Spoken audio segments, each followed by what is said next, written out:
अर्ध संवृत, विवृत, अर्धविवृत। एक क्या बताया था? संवृत, अर्ध संवृत और विवृत, अर्धविवृत, ये बताया था। संवृत की क्या ट्रिक बताई थी? सुई, स से संवृत, उ उ ई ई, सुई। वो कह रहा है आधी सुई, तो ओ और ए, मतलब ये भी छोटा वाला और ये भी छोटा वाला। विवृत, संवृत जिनमें मुंह बंद रहता है, अर्ध संवृत जिसमें आधा बंद रहता है, विवृत जिसमें पूरा खुला रहता है, पूरा जिसमें और अर्ध संवृत जिसमें आधा खुला रहता है। जो बच गए वो सारे इसमें। ठीक है, इतना है ये मुख खुलने के आधार पर। फिर एक थे सजातीय और एक विजातीय। सजातीय मतलब जो दो जाति से मिलकर बनेंगे। तो जो आ होता है वो छोटा अ और छोटे आ से मिलके बनता है बड़ा आ। जो बड़ी ई होती है वो ई और ई से मिलके बनती है बड़ी ई। जो ऊ होता है ऊ, बड़ा ऊ, वो छोटा ऊ और छोटा ऊ से मिलके बनेगा बड़ा ऊ।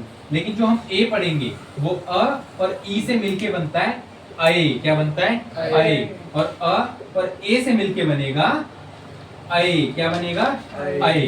तो ये अलग अलग से मिलके बन रहे हैं ना, ए अए ओ औ, ये अलग अलग से मिलके बनते हैं, इसलिए ये होते हैं विजातीय। क्या होते हैं? विजातीय। जो सेम से मिलके बनते हैं वो होते हैं सजातीय। ये बात बताई थी। फिर मैंने बताए थे परंपरागत अतिरिक्त वर्ण। एक बताया था अनुनासिक। क्या बताया था? अनुनासिक। क्या होता है अनुनासिक? एक होता है अनुस्वार। क्या होता है? अनुस्वार। और एक होता है विसर्ग। क्या होता है? विसर्ग। अनुस्वार क्या होता है? जैसे वो ऊपर बिंदु लगाता है ये अनुस्वार होता है, याद आ गया। विसर्ग क्या होता है? आहा, ये जो दो बिंदु होते हैं लास्ट में ये होता है विसर्ग। और अनुनासिक क्या होता है? किसी के ऊपर चंद्र बिंदु होता है, ये होता है अनुनासिक। अब इनकी डेफिनेशन क्या आती है? इसकी आती है जिसमें नाक से कम वायु निकले और मुंह से ज्यादा वायु निकले, वो होता है अनुनासिक। न से नाक, न से ना निकले, नाक से कम निकल रही है, मुंह से ज्यादा नहीं वायु निकल रही है, वो होता है अनुनासिक।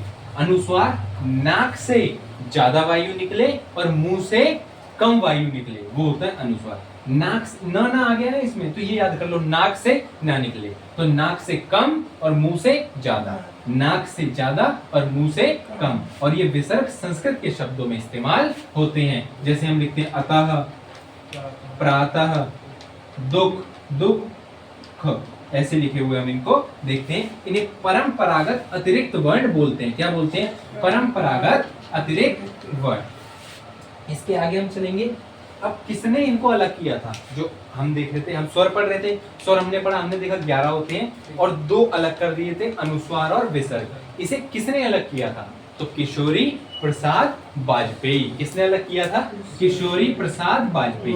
किसने बोला था कि अनुस्वार और विसर्ग, अनुस्वार और विसर्ग अलग हो जाएंगे? किशोरी प्रसाद वाजपेयी।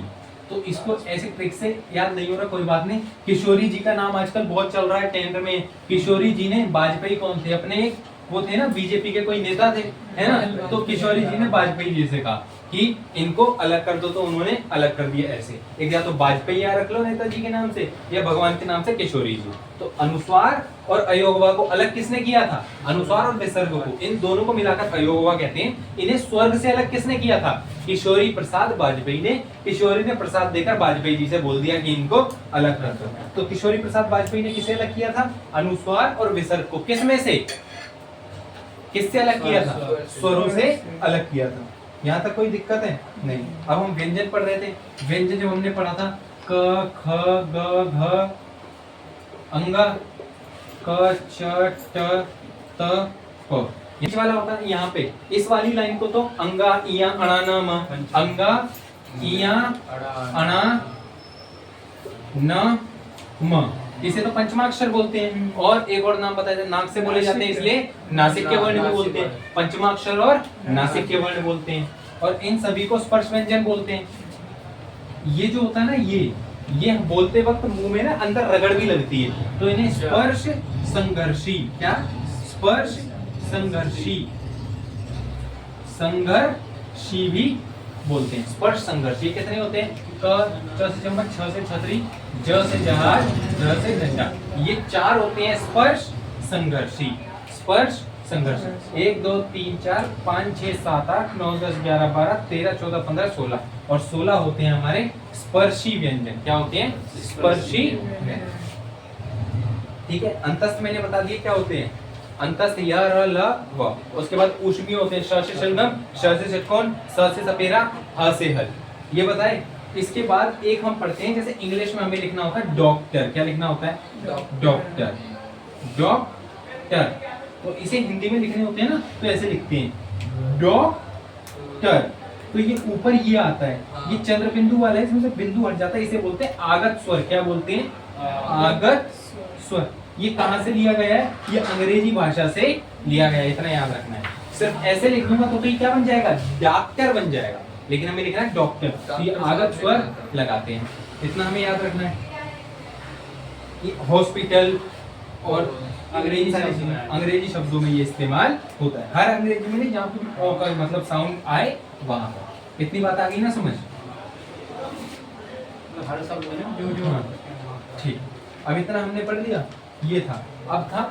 अब यहाँ पे 3 पॉइंट हमारे मेन आते हैं, जहाँ से ऑफिस में लगता है ना, हाँ? ऑफिस में ओ की साउंड डाले लगे। ओके, अब देखो भैया 3 चीज मेन है, इनको मैं आराम से पढ़ाता हूँ, और इसी के लिए शायद मेरे को लग रहा है आप इंतजार कर रहे थे, ये है। एक है, जब भी हम कोई भी वर्ण बोलते हैं तो हमारे मुख से कौन से स्थान से निकलता है, कंठ, तालु से, मूर्धा से, दंत से या ओष्ठ से।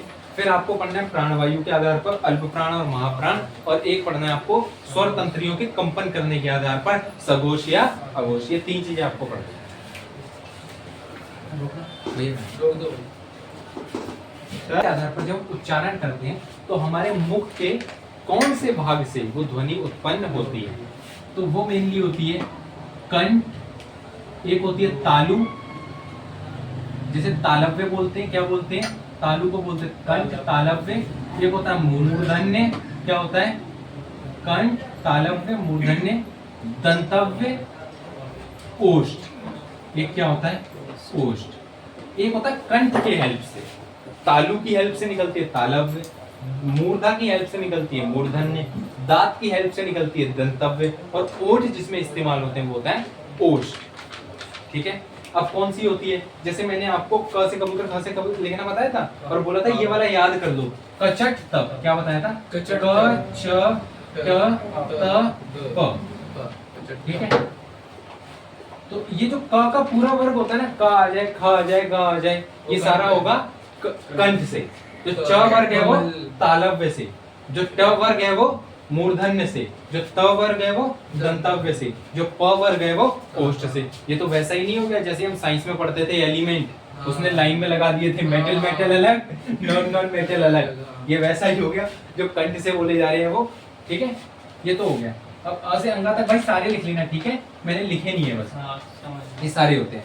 इसके अलावा कौन से होते हैं, इसके अलावा होता है एक अ, आ, ह और अह, जो विसर्ग होता है ना वो। इसमें क्या होता है, इ, ई, य, श।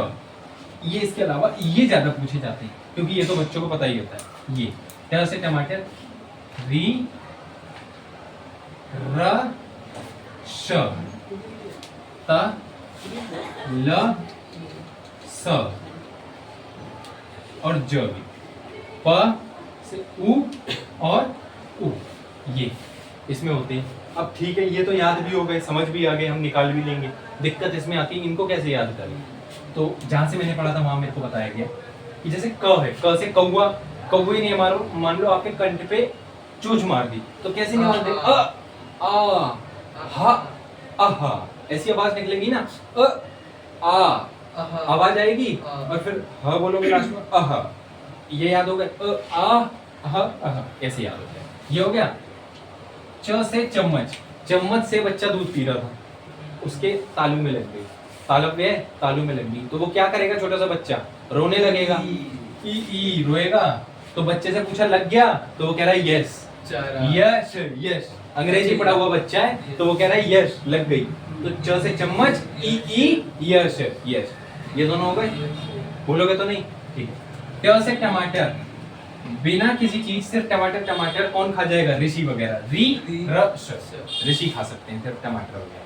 त से तख्ती, हमारे साथ कहते पहले हमारी लड़ाई हो जाती तो हम तख्ती तख्ती मारते थे, कहते थे ले सा, ला सा, लस, या फिर दूसरी ट्रिक है लास जैसी, लास्ट जैसी, ऐसे याद कर सकते हो। तो ल स ज, कोई दिक्कत है?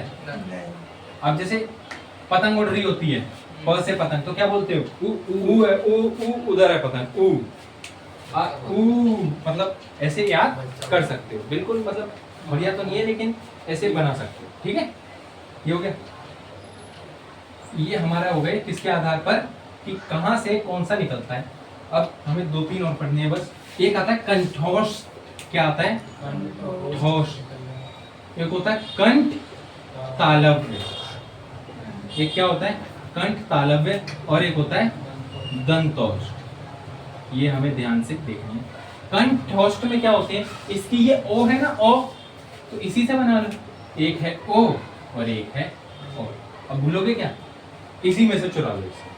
कंठ तालव्य में ओ है, तो इसमें ए और ए वाला है इससे पहले ही वाले। जिसमें साइन है उसमें ओ, जिसमें नहीं है उससे पहले वाले ए और आई।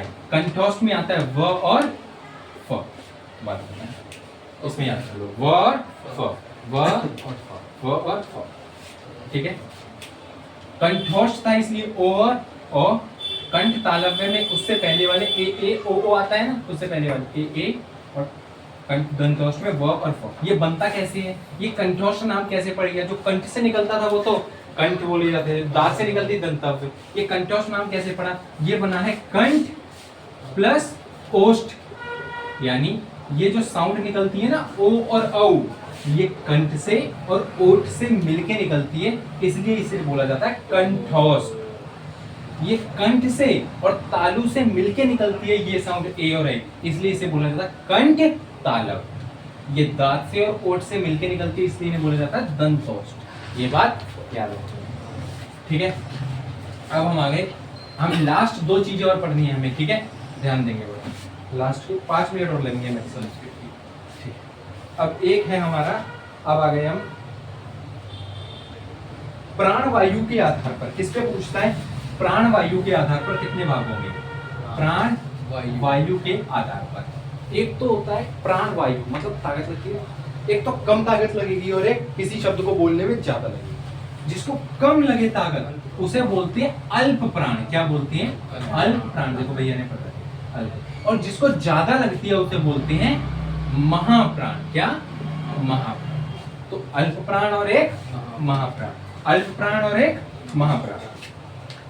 अल्प प्राण में कौन सा होता है? जिसके उच्चारण में कम श्वास खर्च हो, कम सांस लगे वो अल्प प्राण। जिसके उच्चारण में ज्यादा सांस लगे वो महाप्राण। अब अल्प प्राण में कौन कौन से आते हैं? अब जैसे हमने देखा था, एक तो पहला वर्ग था ऊपर से, है ना, दूसरा था, तीसरा था, चौथा था और एक पांचवा था। ये पांचवा वर्ग था। ऐसे विभाजित कर दो, है ना, ऐसे सीधा सीधे हैं ये जो पहला है, ये पहला, दूसरा और तीसरा, ये मान लो टोटल 5 लेवल थे। तो 3 लेवल को बोलने में तो कम जान लगी, और चौथे और 5वें में तो सांस ही भूल गई, ज्यादा जान लगी। तो अल्प प्राण में पहला, दूसरा, तीसरा और चौथा और 5वां महाप्राण। स्वर पहले आ जाते हैं तो कम वायु लगेगी, ज्यादा लगेगी? कम लगेगी, क्योंकि पहले आ गए स्वर। अंतस्थ में भी कम लगेगी, अंतस्थ में भी कम। ऊष्मीय गर्म हवा निकलती है, कम लगेगी, ज्यादा? ज्यादा। तो ये आ गया ऊष्मीय। ठीक है, तो ये होते हैं टोटल 13 और ये होते हैं 31। ये होते हैं ऊष्मीय। अब जैसे ये कितने हो गए? 5 और 5 इसमें होंगे 10, और ये कितने हैं? 4। 5 और 5 10 और 4 9। और तो इसमें आता है श से शलगम, श से षट्कोण, स से सपेरा, और ह वाला जो होता है वो यहाँ पर आ जाता है। ऊष्मीय तो आते हैं, ऊष्मीय के केवल ये 3 आते हैं। ठीक है, और ह यहाँ आता है। तो अल्प प्राण में कितने आते हैं? 31, और इसमें आते हैं 31 का उल्टा 13। चौथा और 5वां श श स। इतनी बात आ गई भाई? ठीक है, एक है अब ये होगा भैया,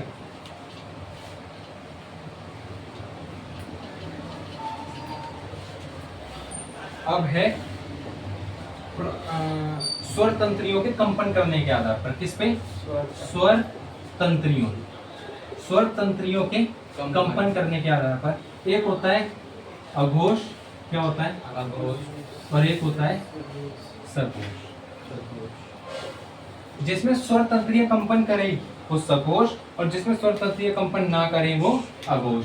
इस सघोष को ही घोष भी बोलते हैं। घोष, अघोष, ठीक है। जिसमें स्वर तंत्रीय कंपन करती है सघोष, जिसमें स्वर तंत्रीय कंपन नहीं करती अघोष। अब सघोष जिसमें स्वर तंत्रीय कंपन, अघोष जिसमें स्वर तंत्रीय कंपन नहीं करती, पहले और दूसरे में स्वर तंत्रीय कंपन नहीं करती। और श से शलगम, श से षटकोण और स से सपेरा वे स्वर तंत्रीय कंपन नहीं करती, और इसका ह वाला सघोष में चला जाता। ये हो गया 5, 5, 10 और 3, 13। कोई ट्रिक वगैरह बता देना अगर। ठीक है 13। और ये हाँ, इसमें जितने बच गए वो सारे तीसरा, चौथा और पांचवा। ऊष्मीय स्वर जितने हो गए, और क्या कहते हैं, ऊष्मीय नहीं आएगा स्वर, और इसमें अंतस्थ क्या हो जाएगा? अंतस्थ। यही हो जाते हैं, ये हो जाते हैं टोटल 31। कितने हो जाते हैं? बस ये। अब इसको ऐसे याद करते हैं, अघोष स्वर तंत्रीय कंपन नहीं कर रही है, यानी आदमी कांप नहीं रहा है, लेवल कम है, तो पहला और दूसरा और श स स बस स याद कर लो। क्या कर लो? स। स कौन कौन सा होता है? एक श से शलगम होता है, एक श से षटकोण होता है, एक स से सपेरा। ह से हल वहां पर आ गया। अब लेवल बढ़ गया तो स्वर तंत्रियां कंपन करने लगी, तीसरे चौथे और हाँ, तो स्वर तंत्रियां कंपन करती है, तो तीसरा चौथा और पांचवा ह, अंतस्थ और स्वर। बस यही बस वही।